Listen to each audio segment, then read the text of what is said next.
Senhor esteja convosco. Ele está no meio de nós. Proclamação do Evangelho de Jesus Cristo segundo João. Glória a vós, Senhor. Naquele tempo, Pedro virou-se e viu atrás de si aquele outro discípulo que Jesus amava, o mesmo que se reclinara sobre o peito de Jesus durante a ceia e lhe perguntara: Senhor, quem é que te vai entregar? Quando Pedro viu aquele discípulo, perguntou a Jesus: Senhor, o que vai ser deste? Jesus respondeu: Se eu quero que ele permaneça até que eu venha, o que te importa isso? Tu segue-me. Então correu entre os discípulos a notícia de que aquele discípulo não morreria. Jesus não disse que ele não morreria, mas apenas: se eu quero que ele permaneça até que eu venha, que te importa? Este é o discípulo que dá testemunho dessas coisas e que as escreveu. E sabemos que o seu testemunho é verdadeiro. Jesus fez ainda muitas outras coisas, mas se fossem escritas todas, penso que não caberiam no mundo os livros que deveriam ser escritos. Palavra da salvação. Glória a vós, Senhor. Caríssimos irmãos e irmãs rádio ouvintes que nos acompanham pelas redes sociais, na primeira leitura de hoje, São Paulo chega em Roma explicando que pediu para ser levado a César, né? Apelou a César como cidadão romano. Lá em Jerusalém queriam matá-lo. Todo lugar, todo cristão na época era perseguido até a morte, né? E ele já chega em Roma pregando. Não tem jeito, né? Pessoa que tem um contato íntimo com Deus de verdade não quer segurar para si. Quer dizer que esse amor vale a pena, que Deus mudou sua vida, que você era de um jeito, agora você é de outro, melhor, né? Que você enfrenta os problemas com outra. Não fica sem problemas. Não fica sem problemas. Você enfrenta os problemas de outra forma. Deus tira um bem de todo o mal que você sofre. E você depois consegue ver, ligando os pontos da sua vida. Padre Pio, bem, dizem que ele disse, né? Eu também, é tanta coisa. Mas, a princípio, ele dizia que Deus é como um bordado. Nós estamos vendo por baixo, tentando decifrar. De vez em quando, ele mostra o bordado, né? É a hora que a gente tem a consciência. Nossa, agora eu entendo por que aconteceu. Até mesmo abusos. Talvez seja uma das coisas mais dramáticas para a vida humana. Mulheres ou homens que sofrem abusos na infância. Quantas e quantas vezes vi pessoas perdoando e dizendo: isso me ensinou muito. Eu vou ajudar outras pessoas que também passaram por isso. Ou seja, aquele grande mal faz a pessoa se aproximar de Deus. Como foram os dois filhos de Santa Rita, era para ela nunca mais pisar a igreja, mas ela viu a coisa mais importante para ela, que era os dois filhos pedirem perdão pelo desejo de vingança. Então, ela passa por uma revolta inicial, mas depois se volta à igreja. Ela vê o bordado. Qual era o bordado de Santa Rita? Ela com os filhos e o marido no céu para sempre. Olha que bordado bonito, né? Só que até chegar lá, os meios, o caminho foi tortuoso. Mas imagina, por exemplo, quantas e quantas pessoas já morreram subindo o Himalaia, né? Quanto esforço, quantas pessoas mortas para chegar lá no topo do Himalaia. O que você vai fazer no topo do Himalaia, Jesus amado? Eu não faço esforço nem para subir a primeira fase. O que vai ter lá? Né? Se tivesse ainda um arroz com piqui, né? Com frango caipira e uma carne de lata, mas chega lá, nada, só frio, neve. O que movia as pessoas aí, que move, né? Porque até hoje, ao maior pico do mundo, orgulho. Eu cheguei no maior pico no Himalaia, né? Eu cheguei, grande coisa, né? Grande coisa. O que vai mudar a sua vida?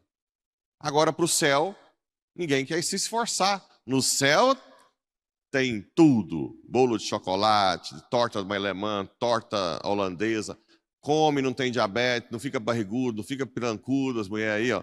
Não tem nada, não tem briga, não tem relia, não tem doença, não tem morte, só tem felicidade, é sentar com Deus e rir, né? A vida inteira, só cada dia mais feliz. E ninguém quer se esforçar. São Paulo falava isso em uma das suas cartas com relação a Olimpíadas, né? Que já tinha. E o cara da Olimpíada se esforça para ter uma medalha. O César Cielo uma vez contou no Fantástico que ele ficou 1 ano nos Estados Unidos com treinamentos exaustivos de manhã e de tarde, sem sexo, aí pode. Comendo só que as coisas ruins, comida balanceada, ganhou a medalha de ouro. O que o César Cielo vai fazer com essa medalha hoje, meu Deus? Põe lá na frente da casa dele para todo mundo ver que ganhou a medalha. Os netinhos, né? Toma a medalha do vovô. Quer não, vovô? Dá pipoca, dá sorvete. Quer passear. Não, mas o vovô ganhou. Ah, quer não, vovô? O que vai fazer com esses trem, gente? E aquele povo que ganha tanto de troféu? Futebol, ou porque de moto, aí tá lá. Aí vai ficando velho, não tem onde colocar. Aí acaba indo lá pro fundo da casa. Aí o povo, vem cá ver os troféus. Aí você olha que tanto de trem. Ah, bom, né? Você ganhou. Agora vamos lá para frente? Vamos conversar outras coisas? Quanto? Gente, não tem nada mais claro do que eclesiástico. Vaidade da vaidade. Tudo é vaidade. Até eu que sou padre, ganhei um monte de título lá. Lá em Porá tinha a autoridade eclesiástica do ano. Aí ganhava lá, dizendo o povo que sempre quem ganhava era pastor. Tá lá em casa, amarrado, não tem nem onde pôr, né? Aí depois vem o Felipe Aquino, que é engenheiro pelo ITA, e um dia ele falou assim, o único quadro que eu ponho na parede é o de batismo. Ixi, nessa época eu tinha no meu consultório todos os meus quadros lá, de títulos. Santa Edith Stein também disse de que adianta todos os meus diplomas, que ela era doutora várias vezes em filosofia, e ela dizia também que o único que ela honra é o certificado de batismo, né? O diploma de batizado, filho de Deus. Porque é a única coisa que vai ficar, se nós formos cooperarmos para sermos filhos de Deus. O resto, depois que morrer então, hein? O que vai fazer com esse troféu zaiada? Joga fora? Não, vamos pôr lá para lembrar dele, né? Eu acho que Deus ri da gente com esses trem nossos, não é? Ah, ganhou isso, ganhou aquilo. Vai tudo ficar aí. E os verminhos comem do mesmo jeito, com troféu, sem troféu, com medalha de ouro ou não. Tá lá, ó, os verminhos, prontinho para acabar com tudo, toda a ilusão, né? Sem contar os sonhos materiais, a casa própria, a chacrinha que sonhava, né? Hoje tem tanta chácara para vender, ninguém compra, viu? Antigamente valia caro, porque chácara de 5, 6, 10 alqueires só dá despesa, e é caro. Fica aí para vender. Os corretores falaram que não aguenta mais. A pessoa às vezes comprou a chácara, hoje quer vender, ninguém quer. Todo mundo sabe hoje, é só despesa. Peão? Onde que arruma? E vai pagar peão na chácara? Que jeito? Bem, alguns da cidade que vai para a chácara, antes de comprar, acha que é assim, ó, que aquele capim nunca cresce, que o quintal fica limpinho, que a área nunca entra poeira, né? Que o franguinho cai picadinho na panela, não tem que correr atrás, se curar, cercar, voa o frango para cá, foga para lá, né? Que a vaquinha dá leite já cai na caixinha, né? Então, aí tudo bem. Essa chacrinha eu queria ela, né? Daqui uns tempos você vai lá, tá tudo bem jeitinho, a vaquinha, ela já chega para você pegar o leitinho. Mas não é assim que funciona, né? Vai na chácara depois de um mês sem ir lá.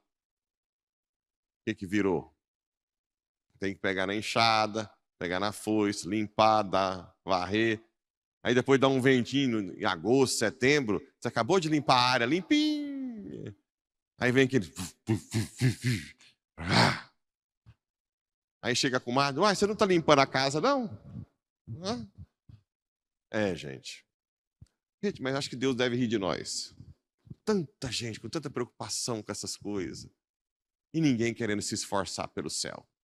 Lá no céu não tem sujeira. Lá vai ser bom. Pai, eu que sou filho de papaizinho, com certeza que a minha casa fica limpinha, automático. Né? De boa. Fala, Senhor, agora aqui é de boa? Não tem que fazer nada. Não, então aqui eu sou feliz mesmo. Tô brincando. Nós vamos fazer, mas fazer tranquilamente, sem fadiga. Né? O céu é sem fadiga. Bem, vamos parar de sonhar? Não pode parar de sonhar, não. Tem que querer o céu. Não é querer os trem que vai passar, não, gente. Não é querer os trem que vai passar. E Paulo, eu vim de Jerusalém como prisioneiro e assim fui entregue às mãos dos romanos. O Império Romano foi o maior império de todos os tempos. Enorme. Tomou toda a região ali de toda a Europa ali, Oriente Médio, norte da África, era o império dos impérios. Aí um dia, acho que foi na eleição, não sei se foi do Papa Francisco ou do Papa Bento, não lembro, que a imprensa filmou um cardeal que ficava olhando, rindo, assim, um cardeal que estava lá na bancada lá da igreja e olhava assim para Roma. Depois os repórteres perguntaram: o que o senhor estava pensando naquela hora? Aí ele dizia: eu estava olhando as ruínas do Circo Máximo, as ruínas onde estavam os imperadores romanos, que hoje estão todos enterrados, e o Império Romano destruído. E até hoje, o Papa sai e uma multidão grita. O poder da igreja não morre, enquanto todos os outros impérios, Hitler, tudo já foi, né? E a Igreja Católica continua firme. Essa noite mesmo eu tive que escrever para um pastor que queria que eu mudasse de religião.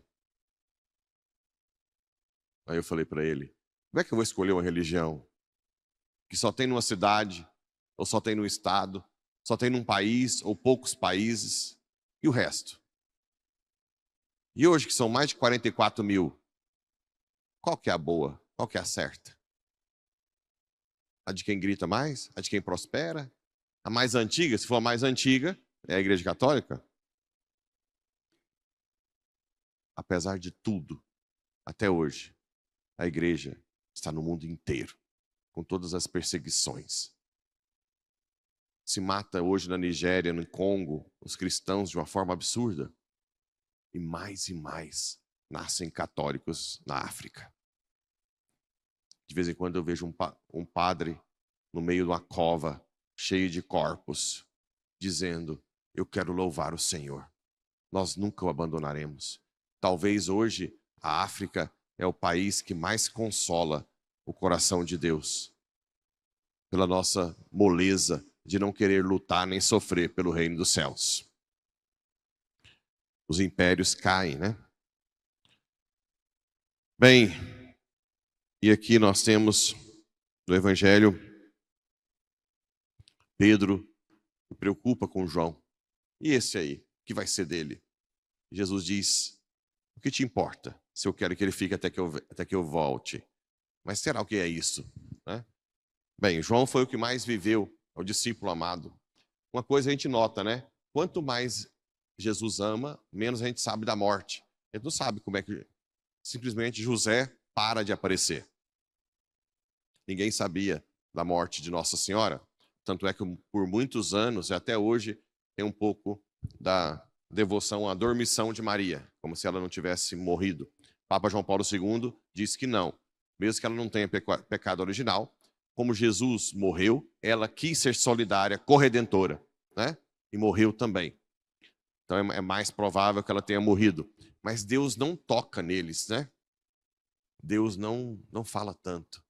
É tão próximo, A rainha pensa, o tanto de São Lourenço que foi para a brasa, mas quem manda no céu hoje de criatura é uma mulher, mãe, esposa, dona de casa.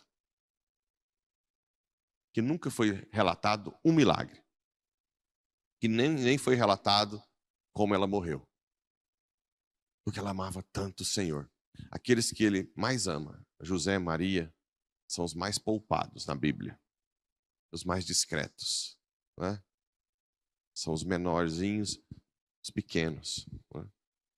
O que Nossa Senhora fez de grande?